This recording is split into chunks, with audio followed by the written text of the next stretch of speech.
सभी साथियों का मेरा नमस्कार। आज हम बात करने वाले हैं उत्तराखंड की अकोल धन संपदा की, उत्तराखंड के जंगल की, वनों की। देखिए, किसी भी देश के विकास में शुरुआती दौर में, आरंभिक दौर में किसी भी इंफ्रास्ट्रक्चर को या कंस्ट्रक्शन के काम को शुरुआत करने के लिए हमें लकड़ियों की आवश्यकता होती है। इसको मैंने अकोल धन संपदा क्यों कहा? क्योंकि इस धन संपदा के बिना हमारा सतत विकास असंभव है। सतत विकास से तात्पर्य है हमारे आने वाली पीढ़ियों के लिए हम ऑक्सीजन और संसाधन और उनका दोहन किस हद तक कर रहे हैं और कितना उनके लिए छोड़ पा रहे हैं। हिंदुस्तान में बढ़ता पॉल्यूशन और साथ ही साथ जलवायु परिवर्तन एक गंभीर समस्या बन गया है। आईपीसीसी की रिपोर्ट के मुताबिक हिंदुस्तान के कई सारे शहर समुद्र में डूबने वाले हैं 2030 तक। इसकी मूल वजह क्या है? अंधाधुंध पेड़ों का कटान। और उत्तराखंड एक वरदान है इस धन संपदा के मामले में। क्यों? क्योंकि ये पर्वतीय राज्य है। मगर सरकारों को कोई भी विकास से संबंधित कार्य करना होता है तो पेड़ों की आवश्यकता होती है, चाहे वो पेपर मिल हो, चाहे वो प्लाईवुड से संबंधित बेड फर्नीचर्स के काम हो, या सड़क निर्माण हो, बांध परियोजना हो। बगैर लकड़ी के कोई भी विकास कार्य असंभव है। और यही जंगल वहाँ पर रहने वाले बाशिंदों के लिए भी उनके जीवन मरण का प्रश्न है। यही उनके पशु चारागाह यानी घास चरते हैं। इसी क्षेत्र की लकड़ियों से उनके घर का राशन बनता है।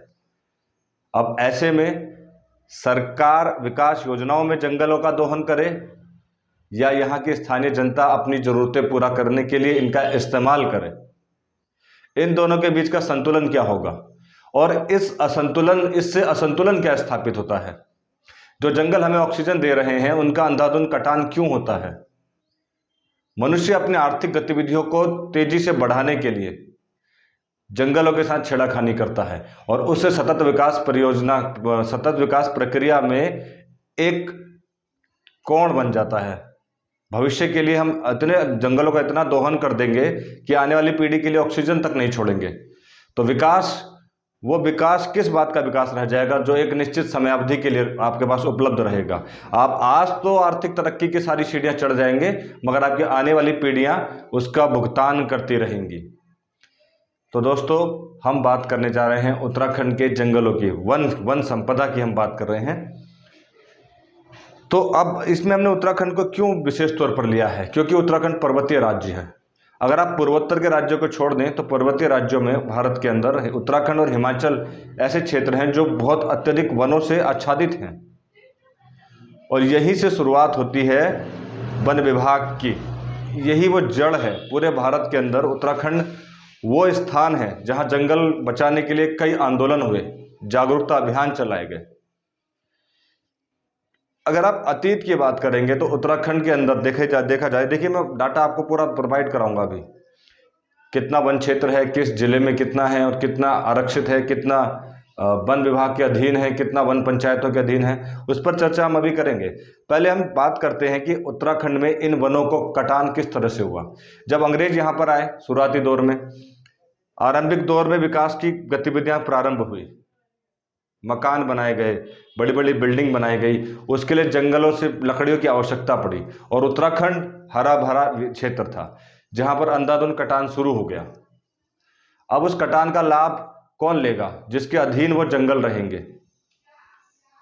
आमतौर पर उत्तराखंड में प्रत्यक्ष तौर पर शासन नहीं था मुगलों का भी, मगर जब अंग्रेज भारत में आए 1815 के बाद से उत्तराखंड में अंग्रेजों का रूल चल पड़ा और वहां से शुरू हुई एक प्रक्रिया उत्तराखंड के जंगलों के कटने की।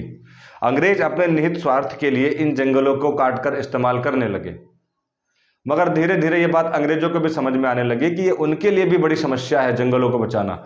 अपने आर्थिक लाभ के साथ वो लोगों से अपील भी करने लगे कि आप पेड़ पौधे लगाइए, वनारोपण करिए, मगर स्थानीय जनता वनारोपण अंग्रेजों के लिए क्यों बनाएगी?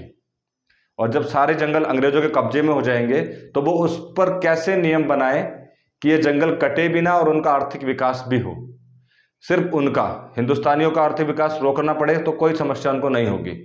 भले ही हिंदुस्तानियों को लकड़ी काटने के लिए रोक दिया जाए, चारागाह के लिए रोक दिया जाए, प्रतिबंधित कर दिया जाए, औपनिवेशिक काल की यही प्रमुख घटनाएं उन वन नीतियों से भी संबंधित हैं जिनकी शुरुआत हिंदुस्तान के अंदर अंग्रेजों ने की।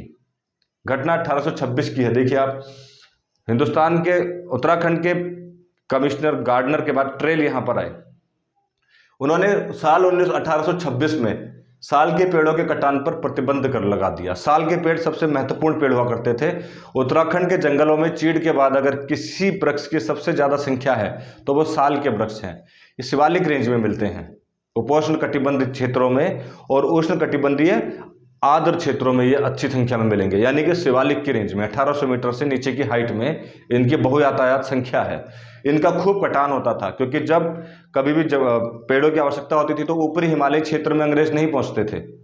उनके बाद नीचे की शिवालिक रेंज, क्योंकि ज़्यादा हरी भरी रेंज यही है शिवालिक और लघु हिमालय की, यहीं से पेड़ों को काट कर अपनी जरूरतों को पूरा किया करते थे। लेकिन विलियम ट्रेल ने क्या किया, यहाँ पर ट्रेल ने साल 1826 में इन साल के पेड़ों के कटान पर प्रतिबंध लगा दिया था। आप तारीख नोट कर लीजिए, परीक्षा के लिए महत्वपूर्ण रहती है तारीख।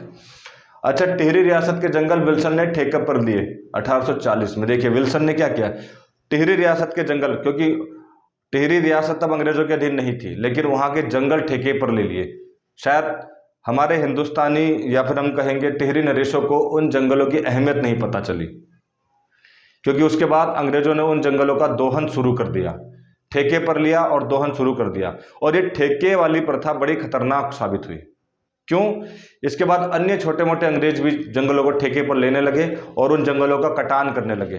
उत्तराखंड में जब हेनरी रैमजे का शासन आया तब उनको ये समस्या बड़ी नजर आई कि इस तरह से तो हम ठेके पर जंगल दे देकर पूरा जंगल साफ कर देंगे, क्योंकि ठेके पर देने से जो ठेकेदार है उस जंगल पर उसका आधिपत्य हो जाता था। सरकार वहां पर कुछ नहीं कर सकती थी, कोई ऐसे नियम तक नहीं बनाए थे जो इस ठेकेदारी प्रथा को बंद कर सकें और सरकार इन जंगलों को अपने नियंत्रण में ले ले, ताकि इनका कटान जरूरत के हिसाब से हो। अत्यधिक मात्रा में कटान होता है तो उसको रोक दिया जाए।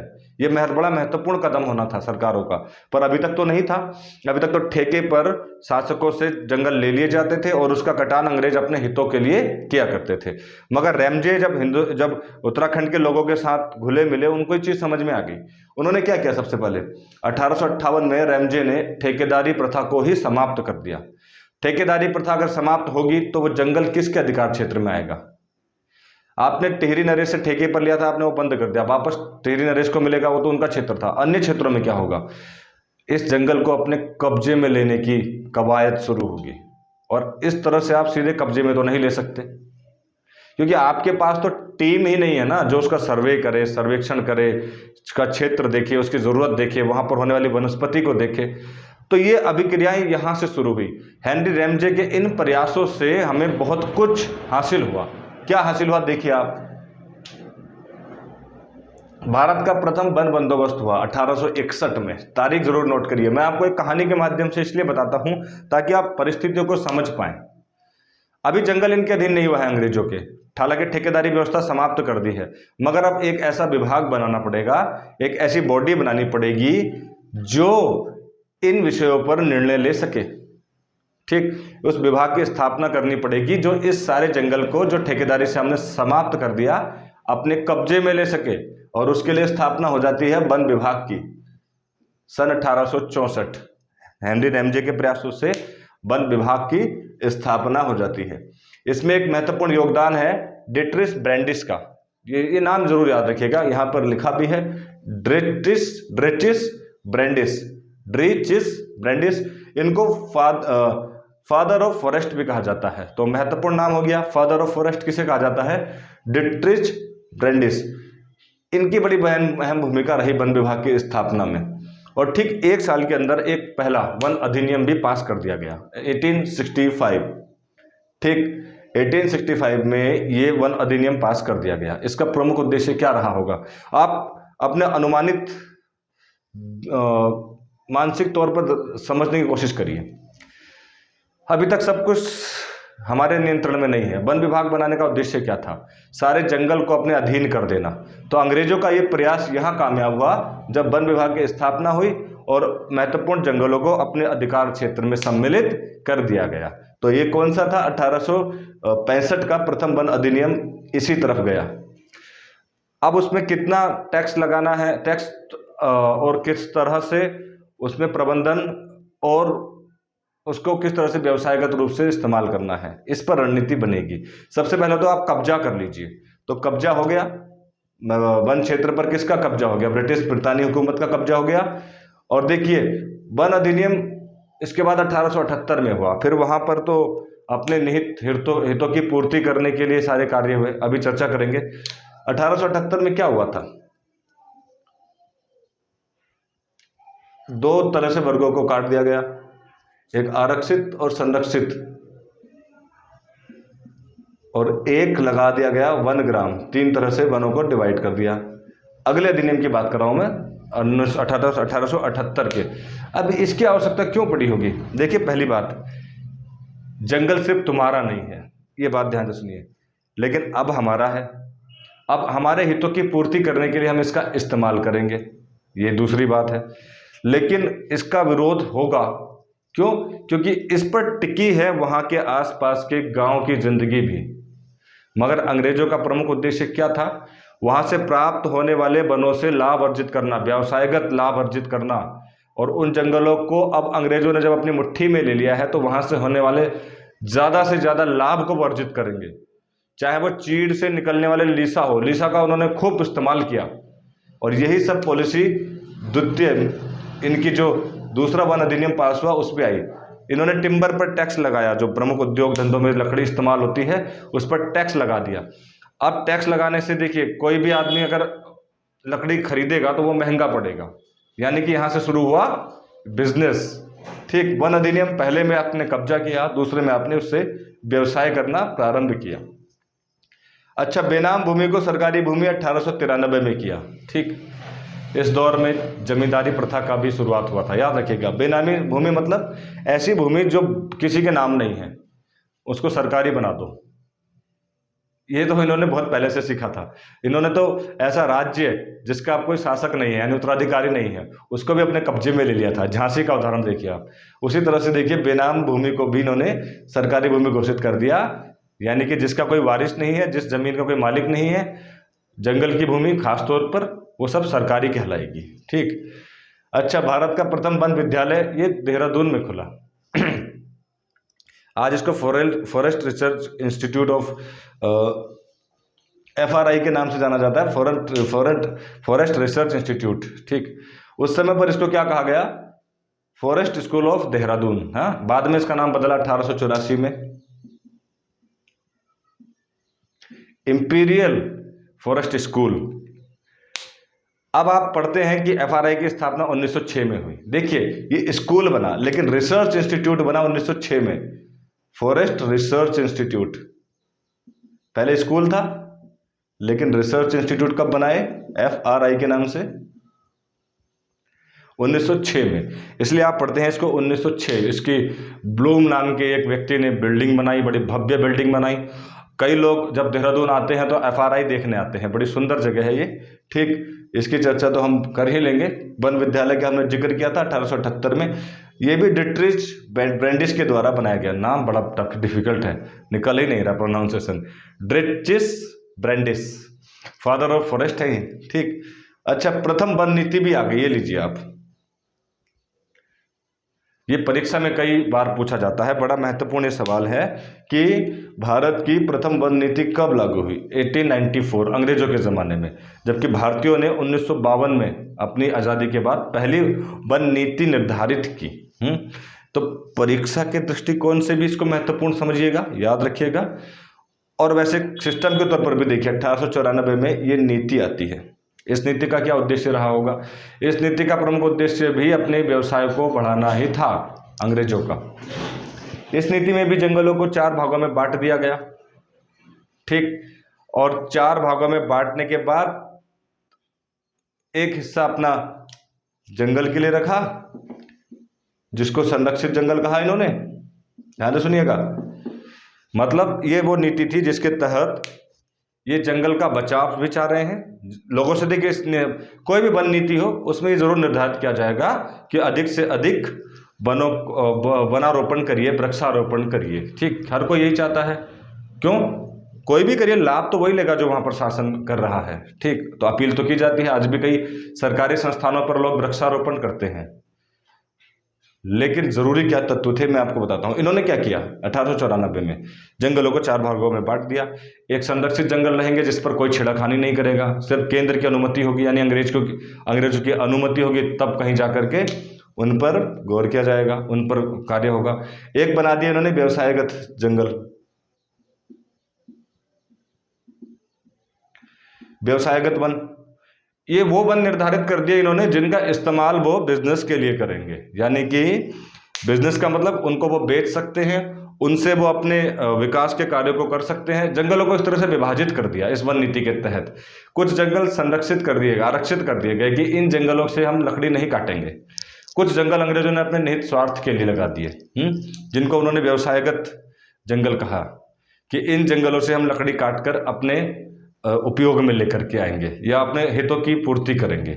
कुछ जंगल उन्होंने छोड़ दिए आसपास के गांव वालों के चरागाह के लिए, पशुओं के लिए, छोटे एक अल्प मात्रा में।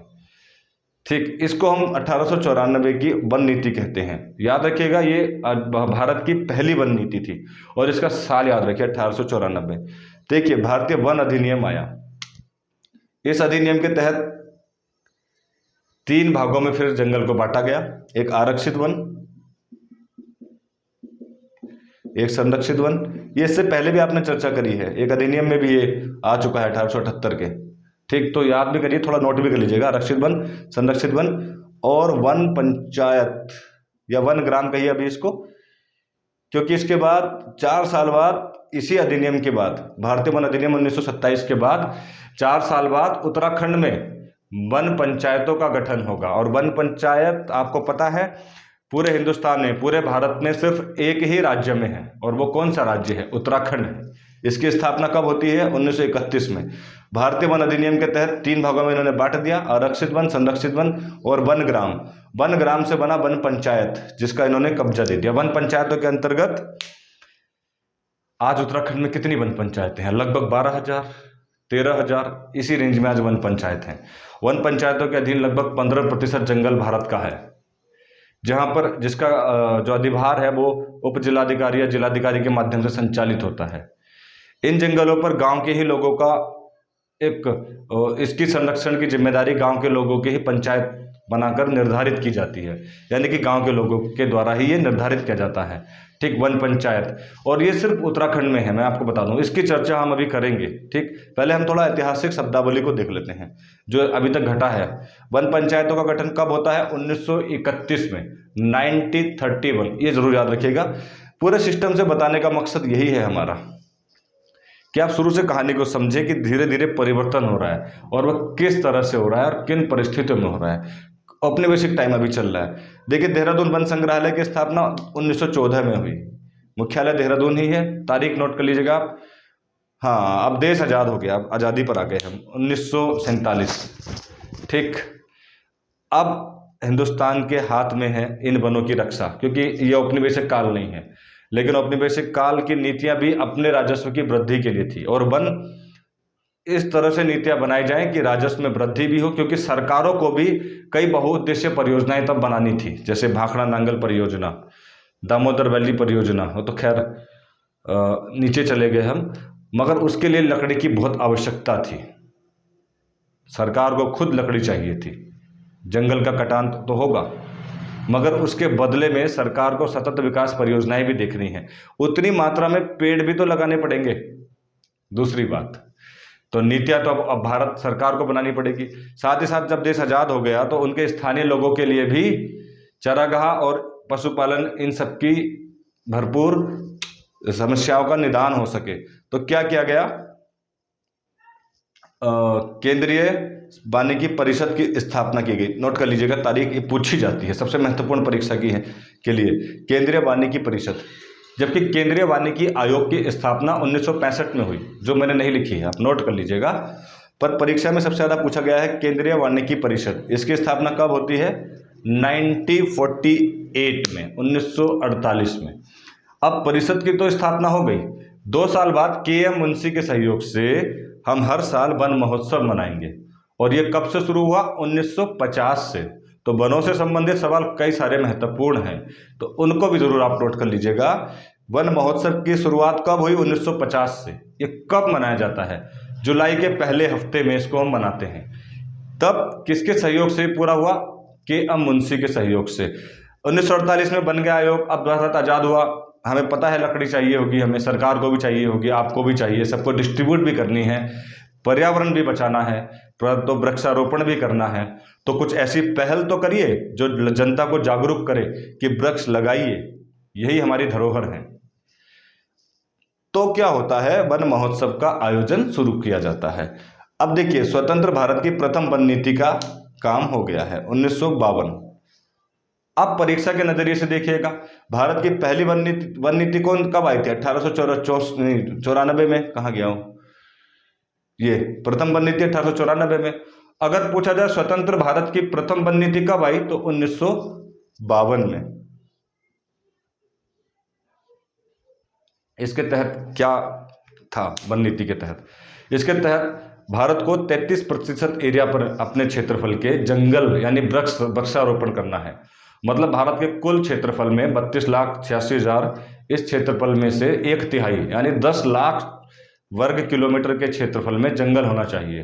तभी हम हम जंगलों का कटान करें, लेकिन ये ध्यान रहे इतना % हिस्सा हमारा रिजर्व रहना चाहिए जंगलों के लिए। ठीक, उसके लिए भी नियम बना दिया। मैदानी क्षेत्रों में, क्योंकि वहां पर औद्योगिकीकरण ज़्यादा है, जनसंख्या ज़्यादा रहती है, जनसंख्या तो अहम किरदार है जंगलों के सफाई में।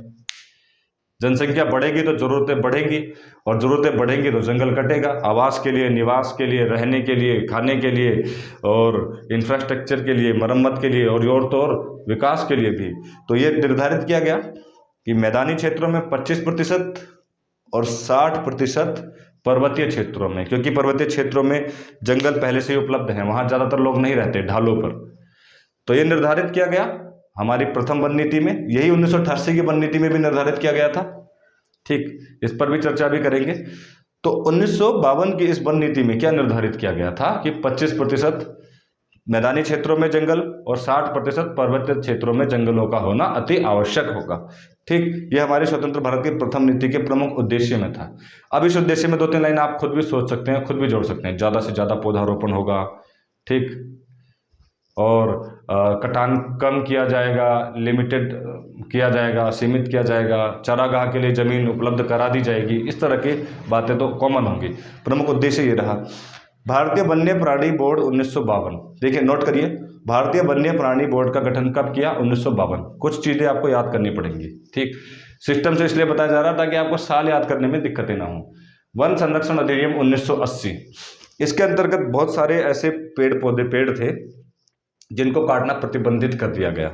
आप हर पेड़ काट दोगे, अगर जो विलुप्त हो रहा है पेड़, वो दोबारा मिलेगा नहीं अगर उसको आप बोओगे नहीं तो। आपने नियम तो बना दिया, लेकिन उसको क्रियान्वित नहीं हो पा रहा। जब आप कटाई कर रहे हैं तो कुछ ऐसे पेड़ों की भी कटाई कर देते हैं आप जिनकी नस्ल खत्म होने वाली है या जो अल्प मात्रा में है। तो उससे बचाव के लिए क्या बनाया गया? वन संरक्षण अधिनियम। हालांकि एक वन्य जीव संरक्षण अधिनियम भी बनाया गया था। हम वन की बात कर रहे हैं, लेकिन अब वन की बात करेंगे, कटान आप करेंगे तो ध्यान रखिएगा, इससे एक प्रजाति और प्रभावित हो रही है और वो वन्य जीव है। और 1972 से कुछ चीज़ बदलने लगी। 1972 से वैश्विक स्तर पर पर्यावरण बचाने के लिए और जीव जंतुओं को बचाने की भी एक पहल शुरू हो गई। 1973 में मिशन प्रोजेक्ट भी शुरू हुआ। अभी अगले वीडियोज़ में हम चर्चा करेंगे इन चीज़ों के ऊपर भी, मिशन प्रोजेक्ट वन्य जीव जंतुओं के ऊपर भी। तो क्या होने लगा, फिर जानवर और वन दोनों को संरक्षण देने की बात शुरू हो गई कि प्रतिबंधित कर दिया जाए, जुर्माना लगा दिया जाए, दंडित किया जाए। तो उसके लिए क्या किया गया? वन संरक्षण अधिनियम 1980 में आता है। अच्छा, राष्ट्रीय वन सर्वेक्षण विभाग 1981, स्थापना 1981। इसका क्या कार्य है? इसका कार्य है पूरे देश में, इसका मुख्यालय बताइए कहाँ पर है? देहरादून में है। इसका कार्य है पूरे देश में हर 2 साल के बाद आंकड़े तैयार करना, इकट्ठे करना, रिपोर्ट पेश करना कि किस क्षेत्र में कितने प्रतिशत जंगल है, कितना बच गया। अब देखिए, सही आंकड़े कौन देगा? जिस तरह से गरीबी और बेरोजगारी के आंकड़े NSSO देता है, जंगल के आंकड़े कौन देगा? ये देगा भारतीय वन सर्वेक्षण विभाग। और 1987 से हर 2 साल बाद ये अपनी रिपोर्ट पेश करता है। 1987 से अभी देखिए आप 17वीं वार्षिक रिपोर्ट आ गई है। 2021 की, उसी के आंकड़े हम आपके सामने अगली वीडियो में रखेंगे। उत्तराखंड में कितने वन हैं, कितने प्रतिशत हैं, कहाँ पर हैं, ठीक। तो इसकी स्थापना याद रखिएगा 1981 में हुई। यही ताज़ा आंकड़े देता है, इन्हीं के डाटा आप याद रखते हैं। सबसे ज़्यादा जंगल किस जनपद में है, प्रतिशत के हिसाब से किस जनपद में है, इन्हीं की रिपोर्ट आती है। और इसने सबसे पहले कब आंकड़ा दिया? 1987 में, नोट कर लीजिएगा। अच्छा, भारतीय वन्यजीव संस्थान 1982 में बना, ये भी नोट कर लीजिएगा। वन्य जीवों के बारे में हम अगली वीडियो में जरूर चर्चा करेंगे। फिलहाल आप तारीख याद रखिए 1982। भारतीय वन्यजीव बोर्ड 1985, याद रखिएगा। अब हम बात करते हैं उत्तराखंड राज्य में वन नीति कब आई। उत्तराखंड राज्य कब बना? 2000, और नीति कब आई? 2001 में। राष्ट्रीय वन नीति 1988 में भी आई थी। 1988 के तहत वही प्रोजेक्ट था 25 और 60 का। इसमें लेकिन कुछ अलग था। क्या अलग था? जैव विविधता को जरूर टारगेट किया गया था कि जो हमारी बायोडाइवर्सिटी है वो कम हो रही है, कुछ जब प्रजातियां विलुप्त हो रही हैं, जिससे वैरायटीज कम हो रही हैं जानवरों की और पेड़ों की, उनका संरक्षण जरूरी था। 1988 की हमारी वन नीति में ये राष्ट्रीय नीति थी। तो राजस्थान नदियों से जो कटान हो रहा था, जंगलों का भूस्खलन हो रहा था, उसको रोकने पर भी यहाँ पर नीति निर्धारित की गई। जंगलों को नुकसान पहुंचाने वाले अहम कारकों पर चर्चा हुई और उससे किस तरह से निपटा जाए, ये बातें इसमें प्रमुखता से रखी गई। तो ये राष्ट्रीय वन नीति की बात कर रहा हूं मैं। इन्हीं नीति को राज्य ने वन नीति में अपनाया। राज्य वन नीति 2001 उत्तराखंड की, जब उत्तराखंड बना, ये लगभग राष्ट्रीय वन नीति 1988 से मेल करता है। साथ ही साथ राज्य वन नीति ने 2001 में यह भी निर्धारित किया, जो चरागाह और लोगों को लकड़ी की आवश्यकता पड़ती है, स्थानीय लोगों को, उसकी भी पूर्ण व्यवस्था की जाएगी इसी के अंतर्गत। और उसके लिए आपको पेड़ पौधे अधिक लगाने पड़ेंगे। अधिक पेड़ लगाइए और अपनी ज़रूरत के लिए जितना चाहिए उतना ले जाइए। इस तरह से नीति 2001 की हमने तैयार भी की। और वन पंचायतों में अब हम लगातार देख रहे हैं परिवर्तन हो रहे हैं। हमारी सरकार का नया उद्देश्य यह है कि वन पंचायतों में 50% पंचायतों को महिलाओं को सौंप दिया जाए, जिस तरह से ग्राम पंचायतों में है। ये परिवर्तन करने की कोशिश की जा रही है। वो कितनी कामयाब होती है वो भविष्य के गर्भ में है। फिलहाल हम देख रहे हैं। अब आप नोट करते जाइएगा, राज्य में वन नीति 2001 में आई। राज्य में वृक्षारोपण नीति कब आई? 2005 में आई। इनको नोट करिएगा, ईयर को। ये परीक्षा में पूछे जाते हैं, किस साल ये नीति आई, किस साल ये कार्यक्रम शुरू हुआ, किस साल ये निर्धारित हुआ। वन पंचायत अधिनियम 2005, वन पंचायत, अभी हमने बात करी थी ना कि देश में एकमात्र राज्य जहां वन पंचायत है वो उत्तराखंड है। और राष्ट्रीय वन नीति 1988 की हमने चर्चा कर ली। ये प्रमुख, अभी तक के इतिहास में प्रमुख ऐसी क्रांतिकारी घटनाएं हैं जिससे हमारे वन और उनके उपक्रम प्रभावित हुए हैं।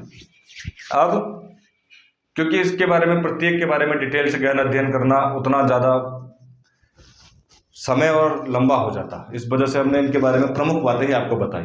और सबसे महत्वपूर्ण तो ग्रुप सी के एग्जाम में इनके साल पूछे जाते हैं, आपको रटना ना पड़े, इसीलिए मैंने एक व्यवस्थित क्रम में उनको रखा और आपको बताने की कोशिश की। और मेरा उद्देश्य यही था। अगर ये कामयाब हुआ तो बहुत बेहतर है, मगर फिर भी आपको कुछ साल तो दिमाग में फिट करने ही पड़ेंगे, जैसे मैंने किए। ठीक वही काम आपको भी करना होगा, तभी आपको इसका लाभ मिलेगा। अन्यथा आप साल याद करने में ही भटकते रह जाएंगे। बहुत से छात्र यही शिकायत करते हैं कि हमें साल याद नहीं होते। तो सिस्टम से पढ़िएगा, ज़्यादा दिक्कतें नहीं होगी, थोड़ी बहुत होंगी, कुछ चीज़ों को तो याद रखना ही पड़ेगा। ठीक, अगली वीडियो में हम चर्चा करेंगे पोषण जो वन क्षेत्र हैं उत्तराखंड के, उनके ऊपर, सघन क्षेत्र की, आरक्षित क्षेत्रों की।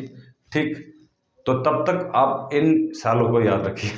ठीक, धन्यवाद मित्रों।